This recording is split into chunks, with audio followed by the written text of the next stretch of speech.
Hello, welcome to Chapter 10, Lesson 4. Today we're going to be multiplying whole numbers and fractions.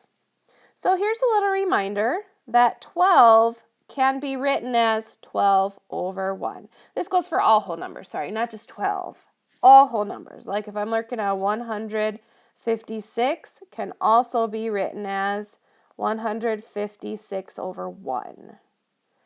Okay, so it means the same thing. It's going to help us keep things lined up. So just wanted to preface the lesson with that. So let's get started. Example 1. Wild parrots spend 1/6 of the day looking for food. How many hours a day does a parrot spend looking for food? Okay, so we know there are 24 hours in a day. So that was kind of some hidden information. You had to know there were 24 hours in a day or you wouldn't be able to solve this one. Okay, and I'm multiplying it by 1/6. So how we multiply fractions is we write the whole number over 1. And we multiply numerators. 1 times 24 is 24. 6 times 1 is 6. Okay, so 24 over 6, remember, it's the same as division, so I'm really looking at this as 24 divided by 6, and I know that 6 goes into 24 4 times. Okay, so a wild parrot spends about 4 hours a day looking for food. 1/6 times 24 equals 1 times 24 divided by 6, or 4. Okay, let's look at another one. Key concept. Multiplying fractions. To multiply a whole number by a fraction, write the whole number as a fraction. How do we do that? We put it over 1. Then you just multiply numerators, multiply denominators. Because that's the rule for multiplying fractions anyways. If I wanted to do 1/6 times 7/8, I would multiply numerators, 7, multiply denominators, 48. Okay, so multiplying fractions is probably the easiest thing. Like with adding and subtracting, you have to get those common denominators. Division, we have another little trick we have to do. So multiplying is probably the easiest one we have. Multiply numerators, multiply denominators, done. Simplify, then done.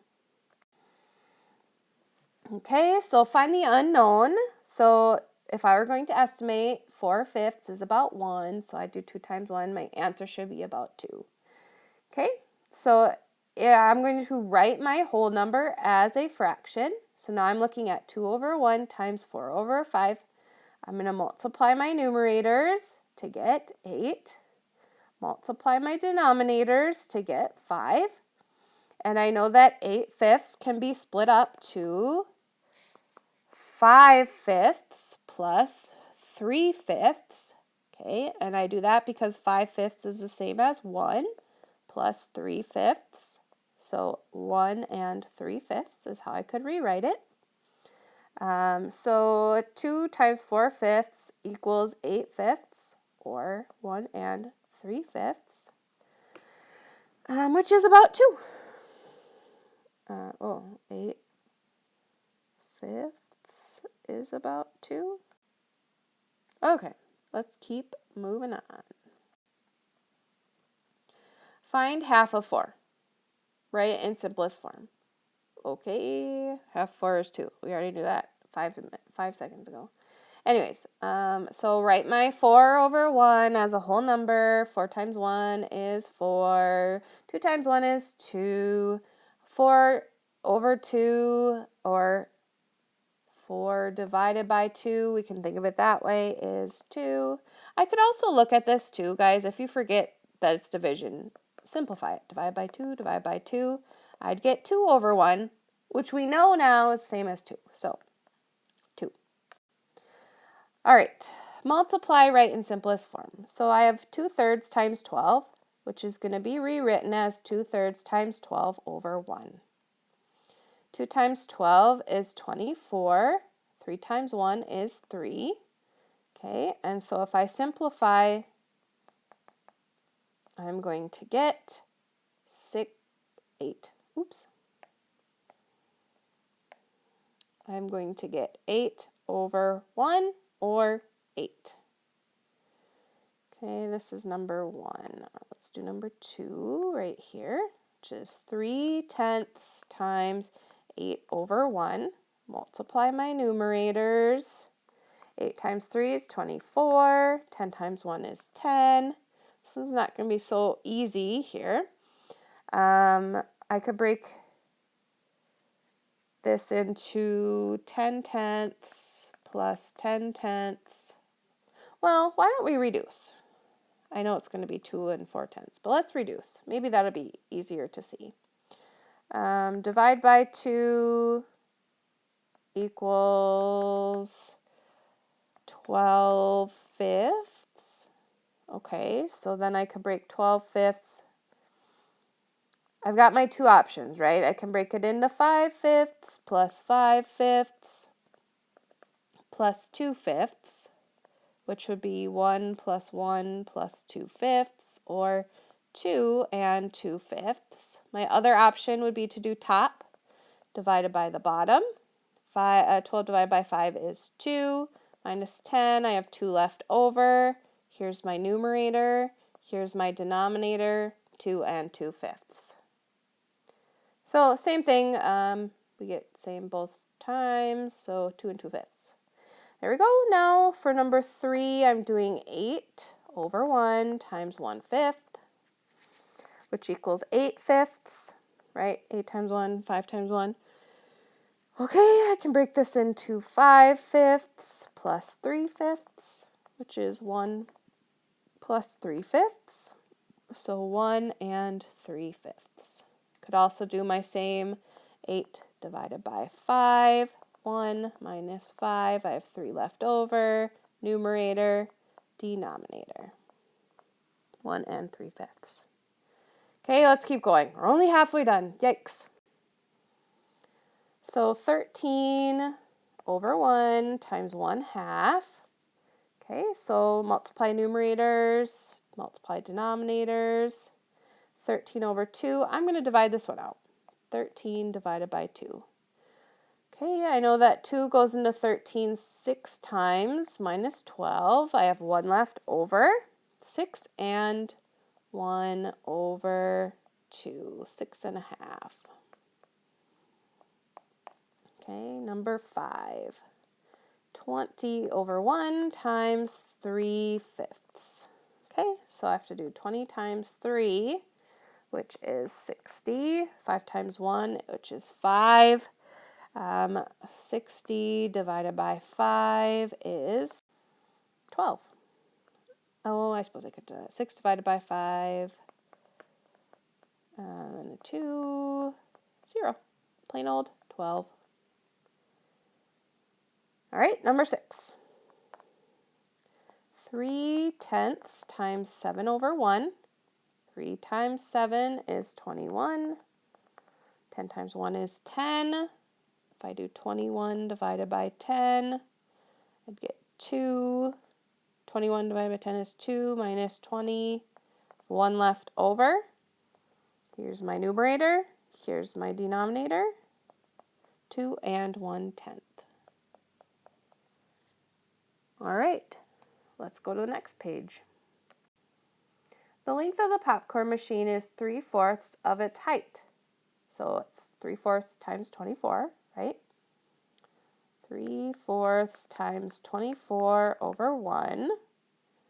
So 3 times 24. 12, 672 over 4. Okay, so let's do top. Divided by the bottom, 72. It's going to go in there once, minus 4. I have 3 left over. 32 divided by 4 is 8. Minus 32 is 0. So the length equals 18 inches. Okay, next.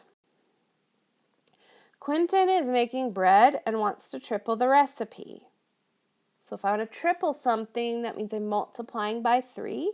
Recipe calls for 2/3, and I want to triple it, so I'm going to multiply it by 3 over 1. 2 times 3 is 6. 3 times 1 is 3.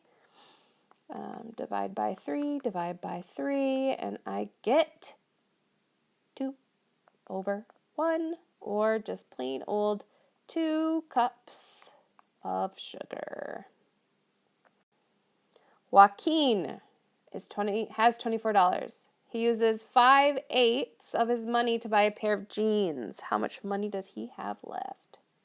So again, 24 over 1 times 5 over 8.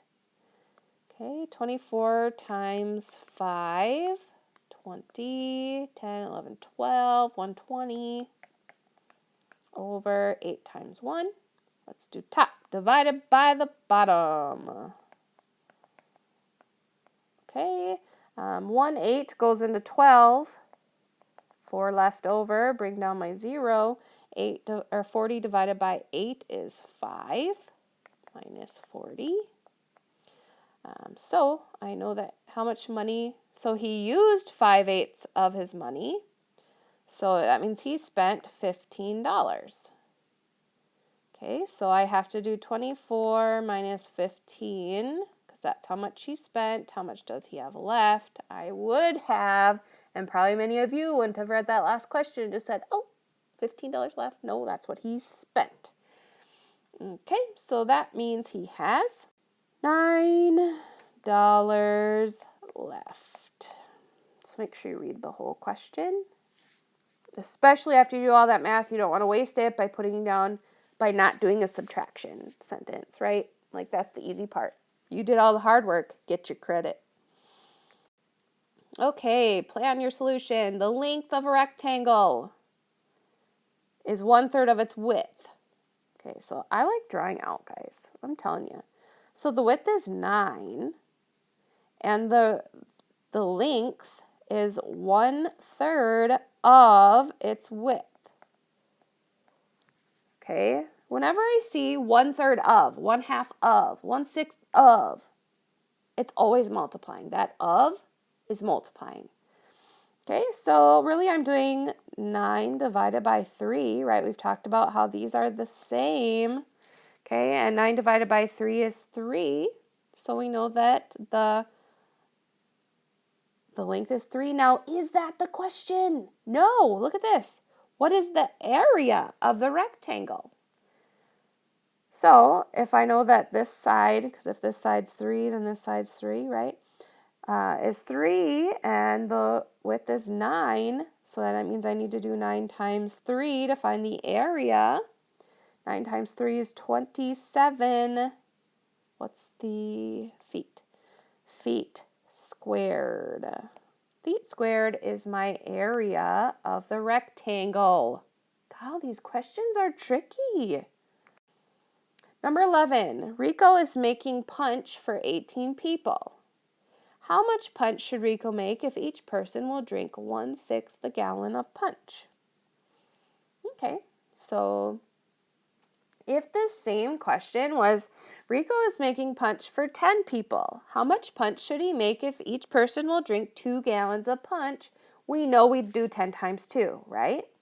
So I really like that 10 and 2 strategy. Replace the numbers with 10 and 2 and see what would I do if they were 10 and 2. And now we know that we need to multiply.